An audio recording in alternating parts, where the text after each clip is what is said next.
Boa noite. No próximo domingo, dia 6 de outubro, São Carlos vai eleger mais um prefeito. A história política de São Carlos é marcada por várias administrações, de várias correntes partidárias, ideológicas, e cada um tem o seu histórico. Cada época teve a sua visão de administração da cidade e visão do eleitor, que escolheu por uma opção ou outra. Por isso, nesse espaço, no programa Eleições 2024, seu voto na TV Onix, hoje, essa noite, vamos dedicar para conhecer um pouco mais da história das eleições em São Carlos. Participam desse programa comigo os jornalistas Fábio Taconelli e Rodrigo Stein. E como convidados temos o memorialista Cirilo Braga. Fábio, boa noite. Rodrigo, boa noite para você. Boa noite, Cirilo. Prazer tê-lo aqui nos nossos estúdios novamente. É um prazer, agradeço o seu convite. Cirilo, vou começar perguntando para você sobre o início das eleições em São Carlos. Nós tivemos um período em que a cidade foi administrada por pessoas indicadas e a eleição, efetivamente, uma pessoa que tenha sido escolhida pelo voto do povo, começou quando? Então, a nossa primeira eleição direta para prefeito foi em 1947, após a promulgação da Constituição de 1946, que deu origem à Constituição Paulista e à Lei Orgânica dos Municípios. Então, organizou a administração municipal depois do Estado Novo e entramos no período populista, período democrático. E o primeiro prefeito eleito foi o professor Luiz Augusto de Oliveira. O Luizão, que hoje dá nome, inclusive, ao estádio e a uma avenida de São Carlos. E, na época, uma Câmara de Vereadores com 27 nomes e uma primeira mulher, a professora Elídia Benetti. Isso na primeira Câmara Municipal, constituída pelo voto em São Carlos. Pelo voto direto, primeira vez. Porque quantos vereadores, Cirilo? 27. Foi o maior número de vereadores, mais do que hoje? Estima-se a população naquela época em aproximadamente... Em 1947 tinha 40 para 50 mil habitantes, porque São Carlos, naquele preciso momento, São Carlos estava passando por um processo de urbanização, a população estava vindo da zona rural para a cidade, e também de industrialização. Estamos chegando às grandes indústrias, né? Você vê, por exemplo, que foi um período muito virtuoso para São Carlos, né? Que veio a Universidade de São Paulo, que saiu em 48, autorização. As empresas estavam chegando, o Grupo Pereira Lopes chegou em 52, não é? Então, São Carlos estava tendo um crescimento, mas ainda era uma cidade pequena, onde todo mundo se conhecia. Uma cidade ali por volta de 50 mil habitantes, 50 e poucos. Fábio? Cirilo, boa noite. Por que a figura do prefeito Luizão ficou tão marcada na história de São Carlos?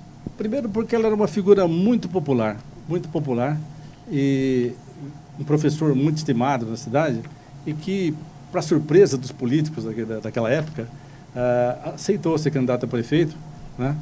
E trouxe com ele toda aquela sabedoria dos muitos professores da Escola Normal Secundária, onde ele trabalhou por 30 anos, né? Então, era uma pessoa de um conceito altíssimo na cidade. E ali, na primeira administração dele, ele estava precisando organizar a prefeitura, né? Porque vimos de processos de intervenção seguidos, período de exceção do governo da ditadura Vargas. Você imagina como é que estava a prefeitura na época. Teve a Revolução de 32, a invasão de São Carlos por tropas mineiras, depois teve a interrupção pela ditadura Vargas até 1948. Quer dizer, em 48, quando ele assume, ele precisa organizar a cidade. Então, ele era uma figura muito popular, que ficou marcada, e também pela forma que se deu a sequência, né? Ele foi deputado estadual, depois voltou a ser prefeito e ficou só 6 meses. Foi afastado por problema de saúde e morreu aos 55 anos. Morreu jovem, né? Morreu jovem. Diz que era um Luizão porque ele tinha estatura alta, né? Era um professor bastante bonachão, né? Muito querido por todo mundo. E era fácil, né? Você estabelecer boas relações com o povo numa cidade pequena, onde o comércio, as pessoas na sociedade eram todas bem situadas, né? Você localizava todo mundo a qualquer momento. Entendeu? Então, o Luizão hoje é nome de estrada, de escola, de avenida, né? De estádio. De estádio, Não por pleno merecimento mesmo. Então, foi uma referência que São Carlos teve de administrador. E dentro daquela Câmara, aquela não era qualquer Câmara, aquela de 1948, repleta de professores, sabe? Pessoas representativas, altamente representativas da cidade. E políticos que já vinham com experiência já. Porque o período populista, ele fez aparecer partidos como a UDN, o PSD, o Partido Social Progressista, então, que tinha políticos na época como Carlito Salles, Xavier Amaral, todo aquele pessoal, você tem ali Vicente Bota, estava se articulando ali naquele período. Então, o Luizão teve uma tarefa muito importante na administração e na política. E conta-se uma anedota que todo mundo conhece, né? De que ele estava ali, o grupo do Carlito Salles, Xavier e tal, estava ali na esquina do pessoal do PSD, que depois lançou ele, né? Do Partido Social Progressista, que ele é demarista. Estavam na esquina da 7 de setembro com a Avenida e pensando que candidato iam lançar, porque era a fase populista, não precisa ser alguém com apelo com a população. Quem seria? E nisso passa o professor subindo a avenida de bonde e sendo saudado por todo mundo, uma festa. Aí alguém disse, talvez o Carlito Salles, está lá o homem. Aí eles foram no bonde depois e conversaram com ele lá perto do cemitério e lançaram a candidatura dele, em 1947. E aí ele foi prefeito até 1951, se afastou antes de terminar aquele mandato para ser deputado estadual. Cumpriu o mandato na Assembleia e depois só 6 meses de prefeito. Então foi também acidentado. Né? Rodrigo? Cirilo, uma dúvida que me surgiu agora. Na época do início, né, da administração pública aqui da cidade de São Carlos, entre prefeitura e Câmara, uma coisa que se discute muito hoje é a relação entre o poder legislativo e o poder executivo. Como que era a relação desses dois poderes naquela época? Então, você sabe que a Câmara e a Prefeitura, no começo da história, era uma só, né? A Câmara era administradora da cidade, funcionava como funciona na Europa, os vereadores elegiam o prefeito, então a votação era indireta. E, além disso, o voto feminino demorou para chegar. E, nessa época, quando começa o período democrático, há um aprendizado de relação, né, entre a Prefeitura e a Câmara. Como está sendo organizada ainda a Prefeitura, a Câmara passava a ter a tarefa de legislar, né, unicamente, e a Prefeitura de fazer o Executivo. Então, era bem definido o papel de cada um. Né? Então, as brigas eram mesmo no plenário. Você tinha por exemplo, logo na sequência, nos anos 60, havia muito debate forte lá, muito debate político acalorado, sessões que atravessavam a madrugada e até amanhã do dia seguinte, né? Aquelas sessões que tinha aqueles vereadores, Romualdo Pose, Bruno Panhoca, Xaverzinho, Cabeça Filho, eles ali, né, na Câmara, tinha um debate forte, era muito politizado, num tempo que o vereador não era remunerado. Né? Então, era uma militância, e os partidos tinham muita força. Você tinha o PTB organizado, né? Tinha o PTN, do Antônio Macei, que era um partido muito popular. Né? Então, o debate era meramente político mesmo, né? Era densamente político. E a Câmara se ocupava de legislar, e a Prefeitura de administrar. Não era como hoje, que a Câmara tem um poder muito forte hoje, foi com o tempo ganhando esse poder. Né? E naquela época, o Executivo é quem detinha o poder na sua maioria e comandava realmente a cidade. Na maior parte da história. Só mais recentemente que houve o fortalecimento da Câmara, tá? Até estrutural. Né? Em 93, a Câmara passou a ter, aqui de São Carlos, particularmente, em 93 a Câmara passou a ter assessoria parlamentar. Né? Ela se informatizou em 98. Então você pega a década de 90, foi uma década de avanço. Né? E depois, hoje, por exemplo, o processo é totalmente automatizado lá. Processo legislativo, tá? Com a eliminação do papel, você tem há um jeito novo de ser vereador. A emenda parlamentar entrou em 2001, quando o Newton assumiu a prefeitura, né? O João Miller era presidente da Câmara. Houve a Câmara teve o Instituto da Emenda Parlamentar, que mudou também a configuração de como é o trabalho do vereador.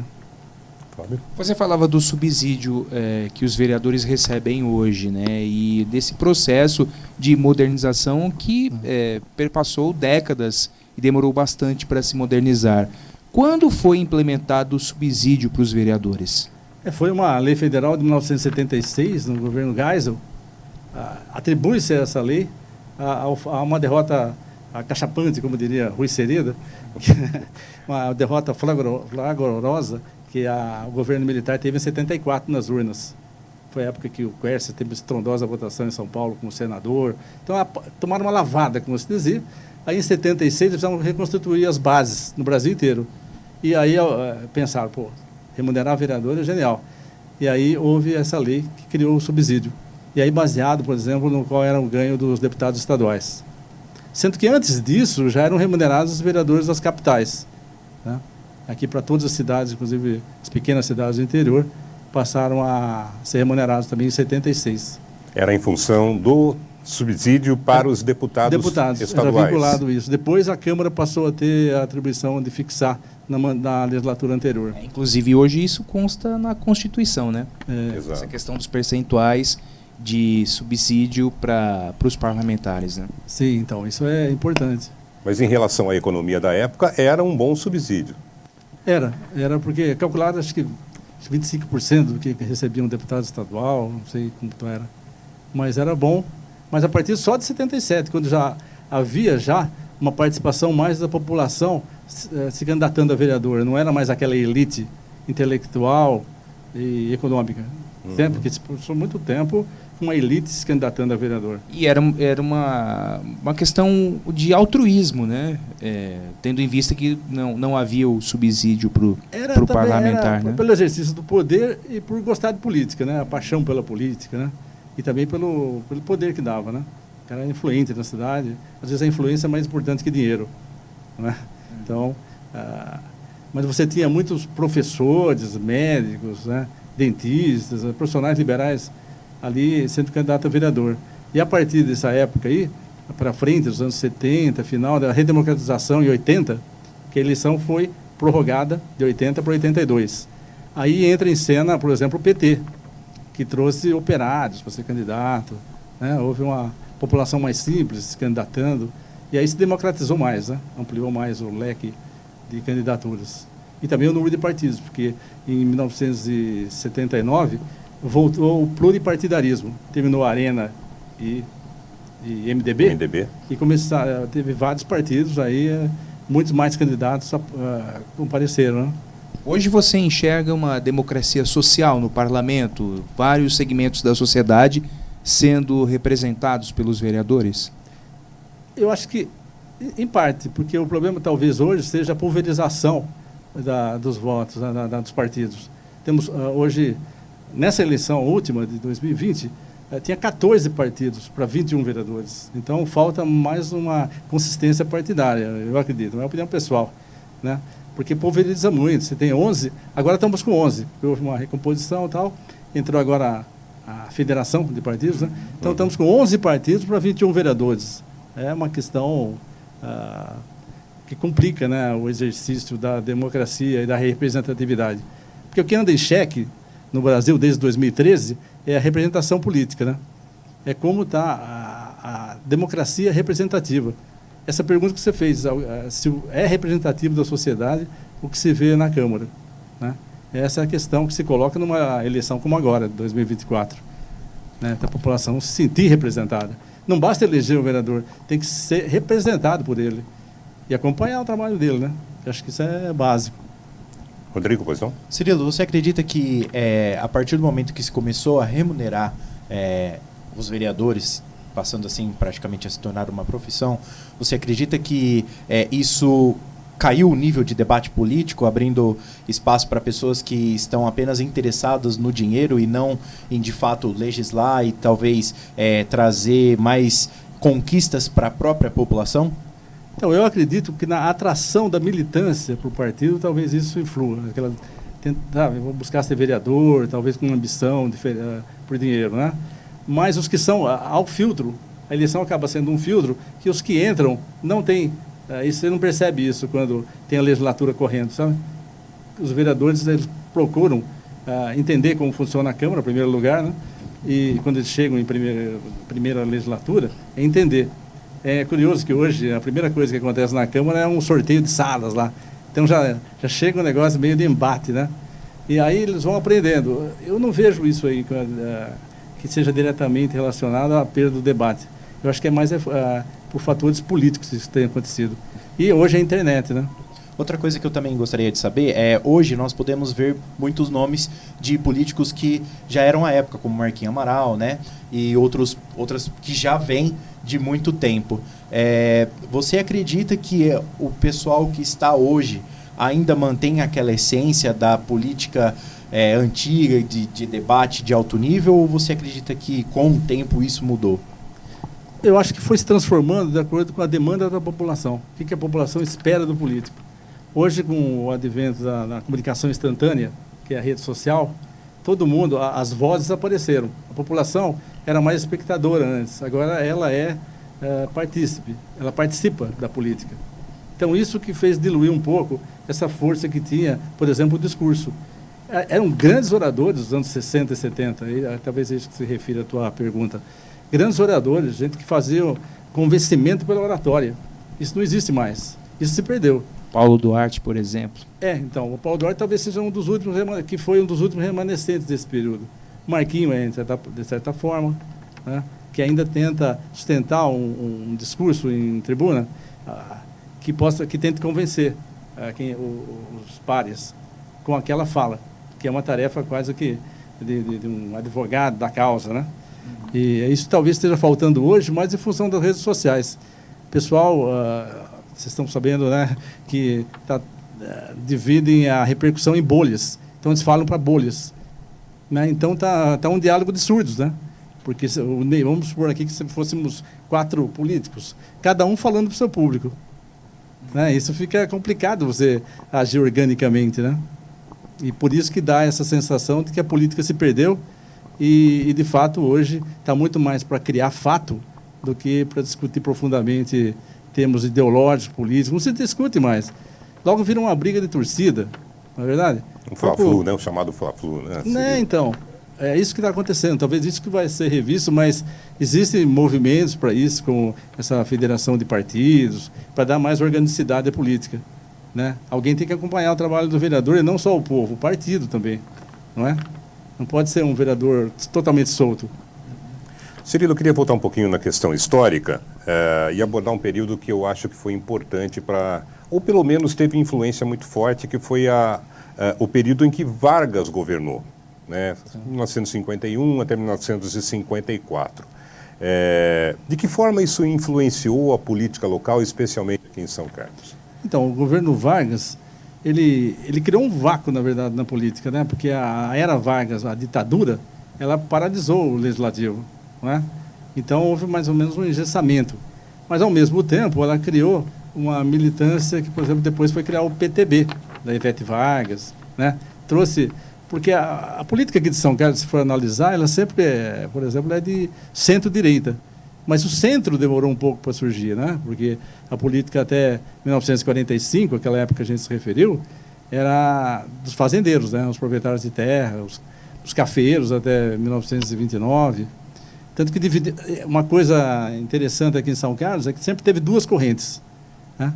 Desde lá, da corrente do Conde do Pinhal, cofundador da cidade, e do Cunha Bueno, né? Passou depois pelos Botelhos e Salles, que ficaram toda a República Velha, né, se alternando no poder, né, que eles até se apelidavam de Faustinos e Bicheiros, né? Faustino porque era o nome de um guarda que era muito valente, se dizia valente, mas quando a coisa esquentava ele corria. Então era Faustino. E o outro era Bicheiro, que seriam as pessoas com menos prestígio social, sabe? Que eram adeptos do salismo. Mas eles atravessaram a crise do café e a era Vargas, se alternando no poder. Então, o Vargas não teve uma influência muito forte aqui em São Carlos, né, desse ponto de vista. Mas para influenciar os PTBistas, né, que foram fortes também depois, durante a fase populista. Que depois você vê, por exemplo, lideranças como Jânio Quadros, né, que teve muita ascendência aqui em São Carlos. Pois não, próprio. Qual o papel dos interventores na política de São Carlos? A cidade desenvolveu a época que foi administrada pelos interventores, e aqui eu cito um deles, o Antônio Teixeira Viana. Então, os interventores... Teve um anterior, não é, Cirilo, ao Antônio Teixeira Viana? Não, é que no período anterior, a 1945, sempre nos períodos de exceção, quando tinha algum fato, uma crise política no país, eles nomeavam o prefeito de São Carlos, tanto o governo estadual, o Demar de Barros nomeou, e como o governo federal. né, nomeava o prefeito da cidade. E aí, como nomeado naquela época, ele seguia só as ordens do comando, que ele não era louco nem nada, senão tiravam ele. Do jeito que ele foi colocado, ele era tirado. Então, o que eles faziam? Eles seguiam as normas, as ordens de cima, né? Agora, o Teixeira Viana assumiu numa época dramática, né? Porque em 1968, o ano que não terminou, aqui em São Carlos também teria sido um ano que não terminou, porque o José Bento Carlos Amaral foi eleito prefeito a contragosto do regime militar, né? Mas não era bem do regime militar, era do Ernesto Pereira Lopes. O Ernesto Pereira Lopes era o chefe da UDN, lá em 1960, né? Ele era chefe da UDN, nos anos 50 e 60, ele era chefe da UDN, e ele não conseguia ganhar a eleição aqui na cidade, embora fosse um deputado estadual e depois federal, de muito prestígio, e de muita influência mesmo, né? E ele não conseguia ganhar. A UDN só conseguiu em 1959, com a eleição do professor Antônio Adolfo Lobe. Ela consegue uma coligação lá e elege um prefeito apoiado pelo Pereira Lopes. Mas aí ele fica apanhando aqui na cidade, né, nas eleições locais e se fazendo a carreira como deputado federal. Até que em 68 há o grande confronto, porque o grupo que se contrapunha a ele era um grupo muito popular, de partidos populares, né, que elegiam Antônio Macei. Antônio Macei já tinha sido prefeito em 51 a 55 e depois de 64 a 68. Né? 64, 67, 68. Aí em 68, o Macei de tão forte que estava, elegeu o braço direito dele, José Bento Carlos Amaral, prefeito. Derrotando o candidato, derrotando o lado do Pereira Lopes, que já era muito próximo do governo militar em Brasília, né? Aí o governo do José Bento Carlos Amaral dura até maio de 1970, né? Porque aí houve uma destituição, ele foi obrigado a renunciar. Na verdade, o que aconteceu com o José Bento, eles falam, foi cassado. Ele foi obrigado a renunciar, e também o presidente da Câmara, o vice dele, que era Alderico Vieira Perdigão, e o presidente da Câmara, que era Mariucci Sepp, José Mariucci Sepp. Todos eles foram destituídos ao mesmo tempo. E aí nomeado o médico veterinário, Antônio Teixeira Viana, em 68. Quando ali, 68 era a chave para o desenvolvimento da cidade. 68, para ter uma ideia, foi quando o Pereira Lopes, né, que era tão forte, trouxe a Universidade Federal. Teve a influência para trazer a Universidade Federal. Naquele ano, também, no ano seguinte, 69, né, que era o Zé Bento, prefeito, foi criado o SAAI, né, modernizado o sistema de água da cidade, né, para trazer água do Ribeirão Feijão, para o redutora, foi uma coisa importante para moderna época, infraestrutura da cidade. E o Zé Bento estava lá fazendo o seu governo quando, de repente, começou a ser chamado em São Paulo para ser ouvido lá na base aérea, né, pelos militares, né, e o Zé Bento contava as histórias que eram terríveis, né, porque eles forçavam ele a fazer coisas, né, a confessar coisas que não eram verdade, assinar documento, coisa assim, né. Então, ele acabou sendo destituído, não teve como. Mas houve um movimento maior do que isso, não é, Cirilo? Nós tivemos, nessa época também, a greve do frigorífico. Trabalhadores que estavam sem receber salário acabaram fazendo um movimento, e isso rendeu até a São Carlos, né, uma atenção especial do governo também militar. Em 68. Isso, nós tivemos tanques de guerra aqui, inclusive, né? Então, o contexto da década de 60 em São Carlos era interessante, porque a sociedade vivia aquele medo do comunismo, né, que foi colocado em 1964. E nisso tem um personagem interessante que era o Cabeça Filho.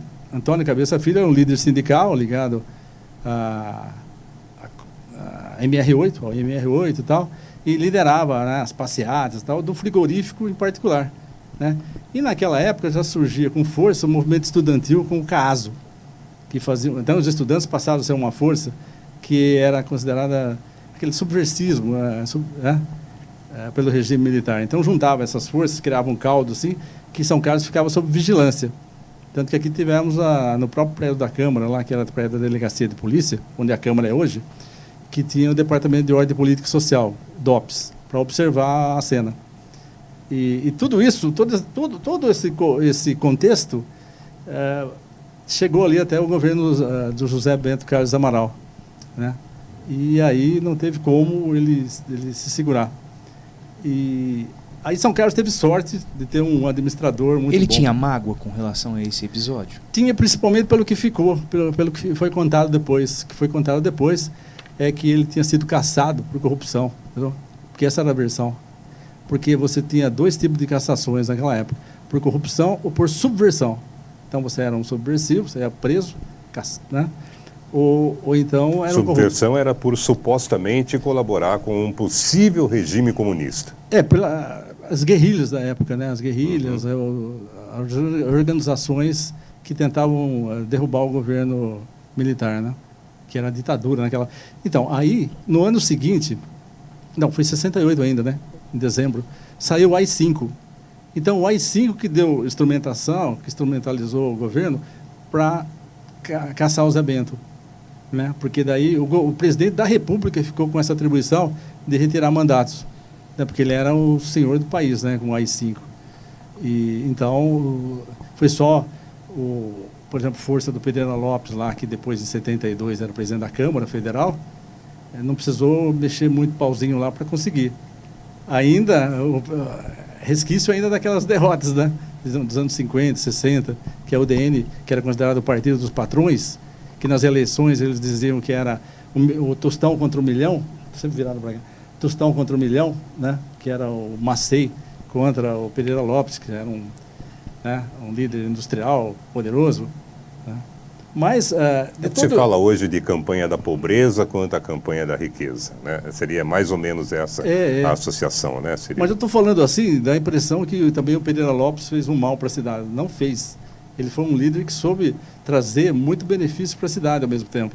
Então São Carlos acabou com todo aquele conflito, todo aquele panorama sombrio para o país, acabou tendo conquistas na época, não é?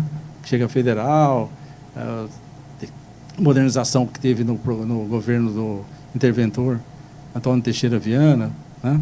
Que depois entrega o poder para Mário Maffei, eleito em 1972, que era um engenheiro, né? Que pensou em planejar a cidade. Cada época tem um sonho de cidade. A época do Maffei era de fazer as marginais. Entendeu? Ele começou a Então marginal. essa história você vai contar já. Pode ser, Cirilo? Okay. Logo depois do intervalo comercial, a gente volta já com Seu Voto na TV Onix, eleições 2024.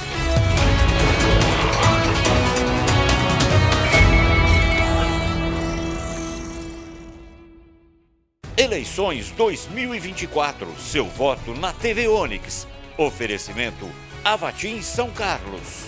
Conheça a nova loja Avatim em São Carlos, na 15 de novembro, 1817. A casa é nova, mas a qualidade e o melhor do bem-estar continuam com as fragrâncias premiadas, hidratantes para a pele, perfumes para o corpo e ambiente, óleos essenciais e muito mais. Transforme seus momentos de autocuidado com os verdadeiros cheiros da terra. Avatim São Carlos, 15 de novembro, 1817, loja 3.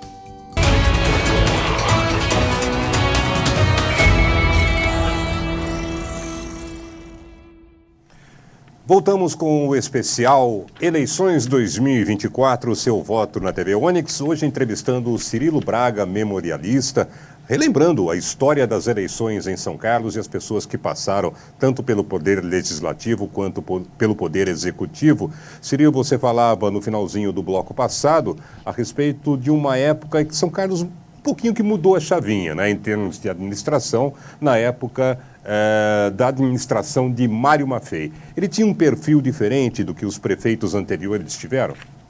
Ele era um engenheiro, né, que buscou fazer obras de planejamento da cidade, né? Por exemplo, abriu as marginais, ele buscava expandir a cidade, que você vê o mapa de São Carlos, o centro da cidade, havia muitos vazios, né?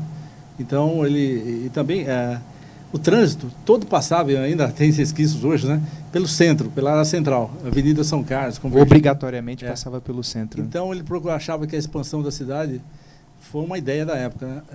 Passava por a construção de marginais para expandir as cidades, não na periferia, mas principalmente nas zonas leste e oeste, né? Cirilo, você comentou que cada administração, né, teve um sonho de cidade de São Carlos. Olhando um pouco para trás e trazendo um pouco para para agora, você diria que qual foi o grande marco na cidade de São Carlos? Então, da administração municipal, eu acredito que é acompanhar, né, o desafio de acompanhar o desenvolvimento industrial da cidade e tecnológico. Esse é um desafio que persiste até hoje. Por exemplo, há desafio de mobilidade hoje em dia, tudo isso aí tem tudo a ver com o desenvolvimento das indústrias e do setor tecnológico da cidade. Porque o setor tecnológico da cidade é bem anterior do que a gente pensa, né? Em 80 ele ganhou corpo, mas ele já vinha, né? Desde que Sérgio Mascarenhas e Ivone Mascarenhas, aquele grupo se instalou no Instituto de Física, criou-se um núcleo científico na cidade que foi tendo ramificações, não é? A própria USP na cidade é da década de 50, estou correto? 1953. Né? 53, né? Ela foi criada em 48 e instalada em 53. Né? Depois, só em 56... Foi quase 20 anos, né? Anterior à década de 70, né? Quando começa esse movimento maior da tecnologia aqui em São Carlos. Eu acho que esse foi o grande diferencial de São Carlos. O prefeito da época era Antônio Macei, né? E o Macei está ligado a vários momentos de crescimento da cidade, né? Que ele tem que dar resposta. Porque, na verdade, o crescimento de uma cidade, ela independe, ela é por fator econômico, né? Não é exatamente por causa da administração. A administração tem que responder ao desafio da cidade, do crescimento da cidade, né? Então, o Macei, em 1952, teve que procurar, por exemplo, área para instalar a USP. E depois, curiosamente, o Macei também estava no poder, quando em 68 autorizaram a Federal, que teve que buscar também um campus da Federal, né? Então, a USP é um divisor de água aqui em São Carlos, acho, né? E a administração municipal ter se preocupado, ter tido a visão do que isso significava, trazido por um deputado estadual, que era daqui de São Carlos, né? Que era ibateense, mas, para você ter uma ideia, Ibaté ficou independente de São Carlos em 53. Era distrito ainda, né? Quando o USP estava sendo criada. Então, responder a isso, né? Como já tinha antes, né? Políticos lá do começo do século XX criaram condições de São Carlos ter a escola normal secundária. Foi trazido numa época que tinha aquelas disputas de Salles e Botelho e tal, e isso não atrapalhou em nada a conquista de São Carlos da escola modelo, a escola normal, né? Que foi a célula máter, né? Do centro de ensino que a cidade se transformou. Nesses anos 50 que nós estamos falando, São Carlos já passou a ser conhecida como Atenas Paulista, né? Pela quantidade de cursos que já começou a ter, porque gerava um círculo virtuoso, né? Na cidade, a chegada da USP. Tanto que deve-se à USP a vinda da Federal, né? Porque quando foi buscar a USP, São Carlos, havia até ironia. Imagina se eu vou levar a USP lá para o mato. O governador falou, não sei se foi o Ademar de Barros, que depois quem trouxe a USP foi o Nogueira Garcês, né? Que foi estudante do Colégio Diocesano. Olha as ramificações que tem, né? Lucas Nogueira Garcês, ele estudou no Diocesano e ele que instalou a USP depois aqui em São Carlos, né? Então você tem todos esses aspectos. São Carlos, o professor Ari Pinto das Neves falava que São Carlos, em vários momentos, teve pertinácia, quer dizer, teve coragem de buscar melhoramentos que pareciam impossíveis, né? Então a USP, que trouxe construiu uma nova São Carlos, eu acho que é uma dessas ousadias. Cirilo, o Antônio Macei foi um grande tocador de obras do século passado? Sem dúvida, sem dúvida. As obras principais de São Carlos no século XX tiveram a marca, segunda metade do século, né? O Macei foi o primeiro filho de imigrante italiano a chegar no poder, porque havia um fechamento muito grande para imigrantes aqui em São Carlos. Eram os portugueses. Mesmo da Itália? Mesmo da Itália. Italianos? Da Itália. Os italianos enfrentaram muita discriminação aqui, né? Porque na política dos fazendeiros, os italianos não tinham, mesmo construindo o colégio Dante Alighieri, outro colégio que funcionou, Emanuele III, aqui eles não galgaram, não tiveram nenhuma chance política até 1952, quando o Macei chega. Aí o Macei, ele era tesoureiro da prefeitura. Interessante que o Macei era um funcionário da prefeitura, né? Então ele conhecia os meandros da administração. que a partir de 53 a administração se modernizou.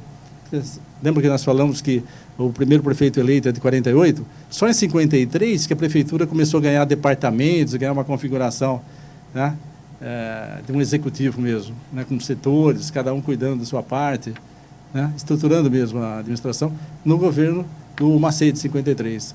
Em 55, o Massey faz a primeira escola infantil aqui na Vila Neri, né? É o cônego Manuel Tobias? Cônego Manuel Tobias. E depois ele junto com o Zé Bento, vai buscar o viaduto 4 de novembro, né? Que hoje chama Antônio Massey, que já foi Arnaldo Cerdeira, que era o deputado que ajudou o governo municipal, né, na conquista daquela obra, que era uma muito grande cara. conquista da época, Cirilo? Foi porque tinha a famosa porteira da Vila Prado, que segregava a Vila Prado, né? E ali formava, você tem uma ideia, nos anos 50, formava congestionamento ali. Você imagina, nos anos 50, que nós falamos de São Carlos, tinha 40, 50 mil habitantes, né? Congestionamento na Rua General ali para passar para a Vila Prado, né? Ficava um inferno, você demorava meia hora para passar, né? Meia hora? Ficava lá esperando, né? Quando o trem passava, aquela coisa. E criava uma barreira física importante, né? E aí imagina o que esse viaduto veio representar, né? E é uma obra cara, que São Carlos não teria como, se não fosse um apoio federal do Arnaldo Cerdeira. Aliás, especialistas dizem, já me disseram, por exemplo, que se a cidade tivesse dado continuidade a uma série de viadutos, o trânsito, principalmente na área central, poderia estar um pouquinho menos complicado hoje, Cirilo. Eu acredito, e quem acreditava muito nisso era o vereador Paulo Gomes. Você lembra do Paulo Gomes? Lembro. Os projetos que ele tinha de fazer elevado. Ele queria fazer... Ele falava, um dia vai ter um elevado ali na região do centro, né, por cima do Gregório. Baseado, inclusive, no famoso Minhocão lá de São Paulo. Né? Talvez, se isso acontecesse, liberava um pouco a várzea do rio, que é um problema sério, né? O rio ali está estreito, estrangulado pelo avanço das construções, né? Talvez tivesse a várzea, que esqueceram de fazer, né? Optaram por a canalização, que era outra visão. Nos anos 60, 70, a visão era que canalizasse e terminava o problema, né? Ninguém pensava que a cidade no futuro ia ser impermeabilizada, porque isso é uma visão muito futurista. Pode acontecer ou não, né? Que com as montanhas que São Carlos tem 3 colinas, né? Quem mora em São Carlos sabe que a cidade ela foi construída sobre 3 colinas. A colina central fica na Álvaro Guião, a outra lá na subida para a Citália, né? E depois para o cemitério. São 3 grandes colinas, né? Então, uma cidade desse tipo tem que pensar como que é feita a mobilidade, né? E há uma dificuldade. Tanto que tem uma época que a gente tinha inveja de Araraquara, porque tinha ônibus elétrico lá, né? Mas não dava para pôr ônibus elétrico subindo e descendo ladeira. Quer dizer... Não tem como, tecnicamente. Já teve no passado já o bonde, né? Mas era o bonde, se você for ver, era um percurso muito pequeno, né? Do balão do bonde até a estação. Rodrigo. Cirilo, você disse que São Carlos antigamente tinha... muitas vezes foi buscar recursos e trazer obras que se julgava impossível acontecer aqui, né? Trazendo mais uma vez um paralelo para a atual administração, não falando de pessoas, mas assim do atual momento em que vivemos, dos últimos 10 anos para cá. Você acredita que São Carlos perdeu o brilho de se trazer grandes obras, de se fazer grandes movimentos para mudar ou mesmo ampliar a cidade? Eu sou partidário da ideia de que muita gente defende também, que algo que tem dificultado para São Carlos é a falta de deputados. Não é? Você pega cidades do mesmo porte de São Carlos, uma Franca, mesmo Araraquara, Americana, eles têm deputados, né? Araraquara tem 2 deputados estaduais, né? E o deputado mesmo que ele não seja da situação, né, não seja próximo ao governador, ele é uma autoridade que pode conquistar agenda para o prefeito, junto ao governador e às autoridades do Estado. Se quer falar com o diretor de uma estatal, ou mesmo o governador agendar, via deputado. Tem as emendas parlamentares também, né? Emendas também, então, e a visibilidade da cidade. Você não se ouve mais falar o nome de São Carlos, né? Pouco se ouve. Lá na tribuna da Assembleia Legislativa, né? Essa falta de São Carlos lá, eu acho que traz um prejuízo. Cria dificuldade. Você vê que os vereadores têm que se desdobrar aí para correr atrás do deputado estadual que liberem verbos para cá. E isso tem um preço depois de apoio político, certo? E acaba com o tempo afastando São Carlos da possibilidade. Você falava da Assembleia Legislativa e a gente não pode deixar passar um nome muito importante para a política de São Carlos, que foi o deputado Vicente Bota. Ele nunca teve interesse em ser prefeito da cidade, pelos registros históricos que você pesquisa, Cirilo? Ele foi candidato, que eu me lembro, assim, agora eu vou ter que lembrar, né, porque em 1976, né, era quando o Macei ganhou. Ele estava junto com o Cabeça Filho e o João Muniz na chapa. E do outro lado tinha o Antônio Macei, que ganhou naquela época. E uma coisa interessante... O Partel também, não? Partel 72. Né, 72? É. Partel não foi dessa época. 76, essa daí. Então, o Bota foi candidato dessa vez. Mas São Carlos, o eleitorado daqui tem uma ideia muito firme de que um candidato serve para ser do executivo, serve para ser vereador e serve para ser deputado. Ele não mistura, ele acha que quem é deputado não vai ser prefeito, quem é prefeito não vai ser deputado. Né? Porque é interromper mandato, não sei qual é a lógica, mas existe, se você for observar. E diz que mais no passado, lá para os anos 60, o eleitor ele elegia para deputado federal à direita e para deputado estadual à esquerda, mais à esquerda, mais ao centro, né? Esquerda, na verdade, São Carlos nunca teve, na verdade. Teve centro, né? Porque você vê os grupos políticos que se dividiam aqui em São Carlos, é centro-direita. Mesmo na Arena, antes de existir o MDB, né? De chegar ao bipartidarismo, quando a Arena começa, né?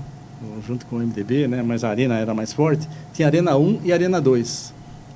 Mesma Arena. Então havia ali grupos que se debatiam ali, que era o Macei contra o Pereira Lopes. Então, e nessa linha também, Cirilo, percorrendo um pouquinho essa linha do tempo, a gente chega a 1982, que de certa forma, uma mudança política, na minha visão, modificou a estrutura política de São Carlos, né, que era a eleição de uma forma diferente, né, era por coligação, né, o prefeito era eleito pela coligação e não especificamente pelo nome do prefeito individualmente. Essa eleição... Foi aí que venceu o Daione de Mello a sua primeira eleição. Essa eleição teve um componente especial, que primeiro tinha sido prorrogada a eleição de 80, né?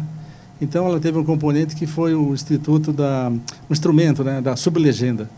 Então o partido tinha direito a lançar mais que um candidato a prefeito e o mais votado seria eleito. Né, o que tivesse maior votação seria o eleito, né, de todos, né? O partido somava... Era como se fosse uma eleição proporcional, né? O partido mais votado somava os votos da legenda. Tipo, se o meu partido lançasse só a mim e vocês três fossem de um partido, seriam os três contra eu, entendeu? E aí a votação do partido de vocês daria o mais votado à prefeitura, mesmo que eu tenha mais votos do que o eleito. Olha que louco. Na prática, o MDB acabou sendo o partido com mais votos, né?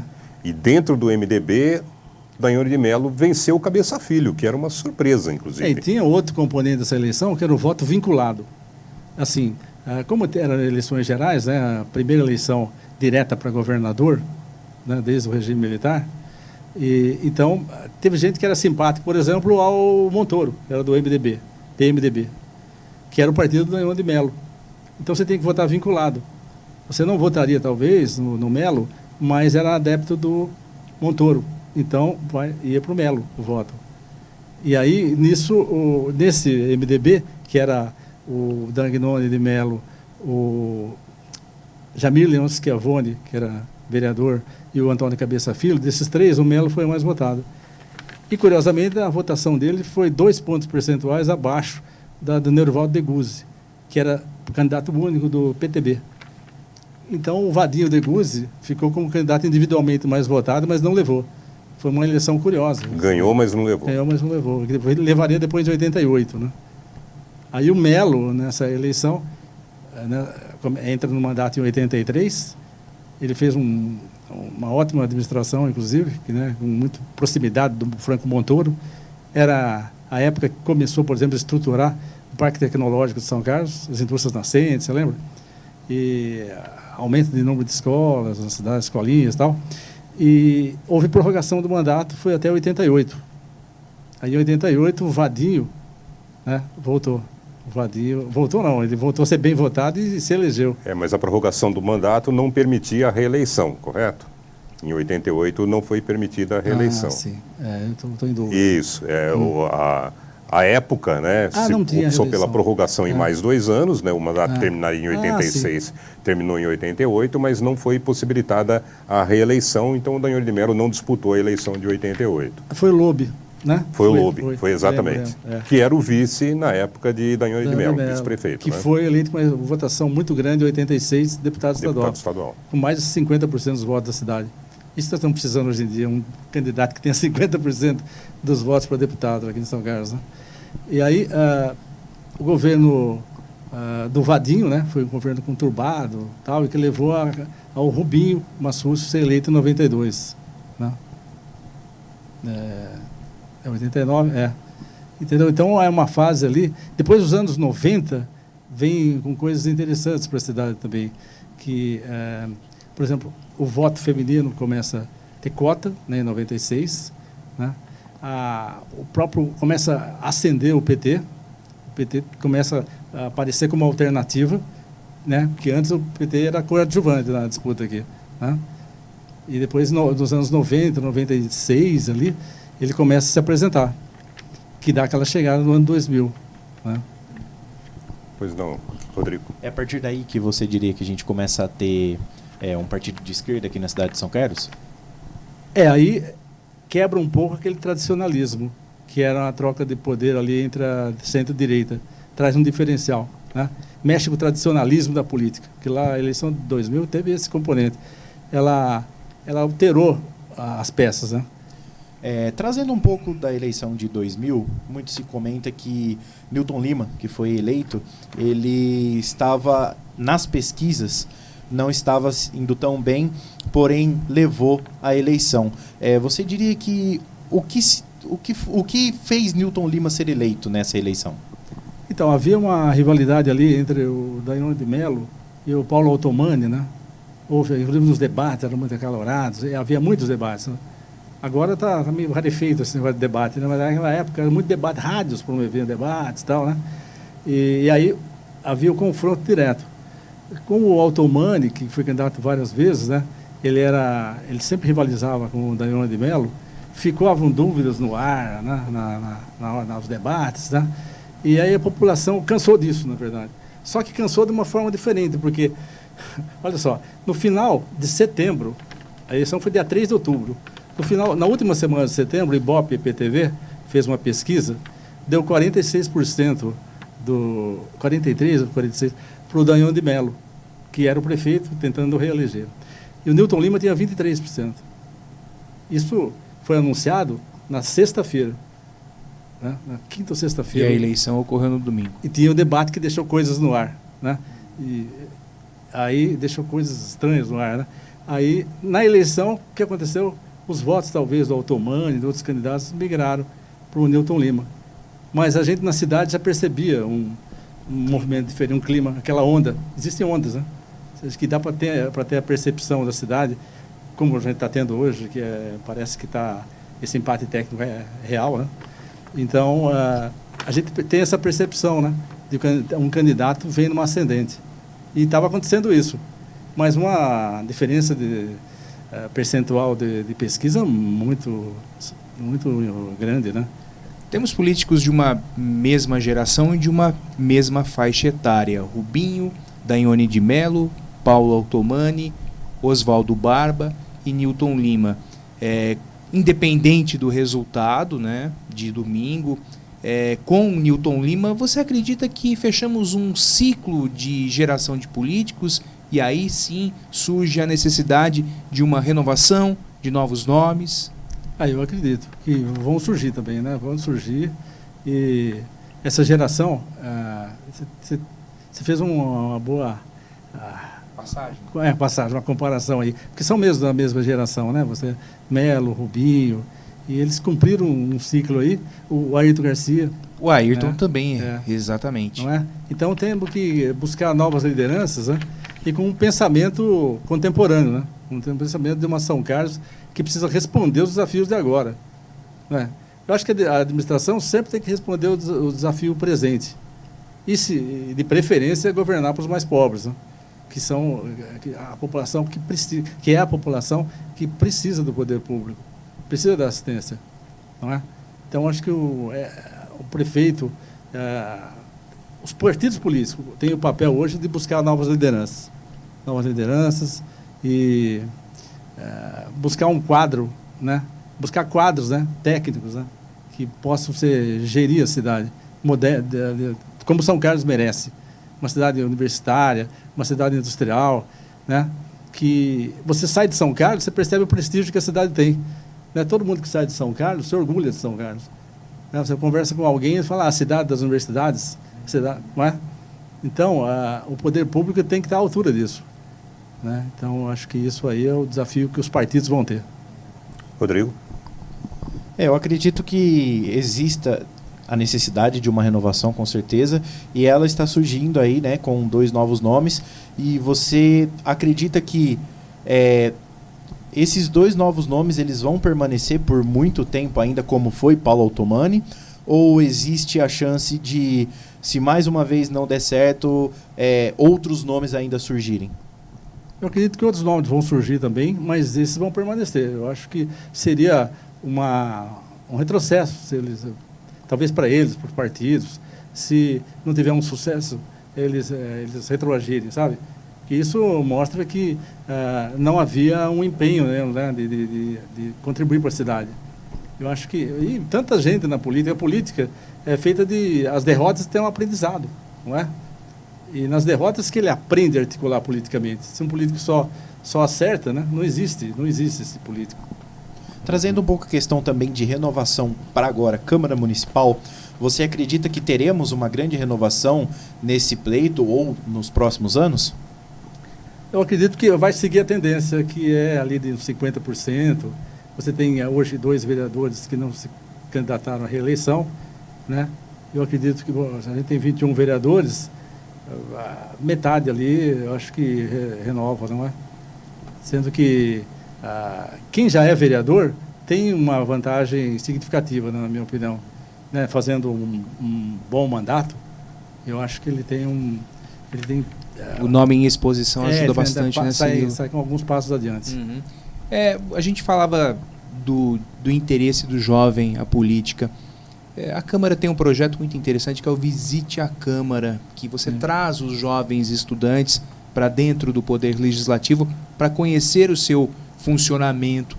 Esse tipo de projeto é interessante para trazer essa renovação política que a cidade necessita? Sim, sem dúvida. E tem também o Parlamento Jovem, né, que a gente nota um entusiasmo muito grande dos jovens que participam, quando eles descobrem como é a atividade política, a atividade da Câmara, né? E eles se entusiasmam. Então é interessante. Na visita à Câmara, a questionamentos a vereadores, é uma descoberta. A gente nota que é uma descoberta. A Câmara, por exemplo, tem cerca de 30, 40 visitas por ano, de escolas da periferia, inclusive de bairros distantes, né? Que há uma descoberta, um aprendizado de que a política você pode interagir não só na eleição. Você participa da política não só na eleição. Você pode falar com o seu vereador, ele está acessível. É uma descoberta que eles têm. Eu acho que a gente costuma dizer que o Visita à Câmara é uma aula de cidadania.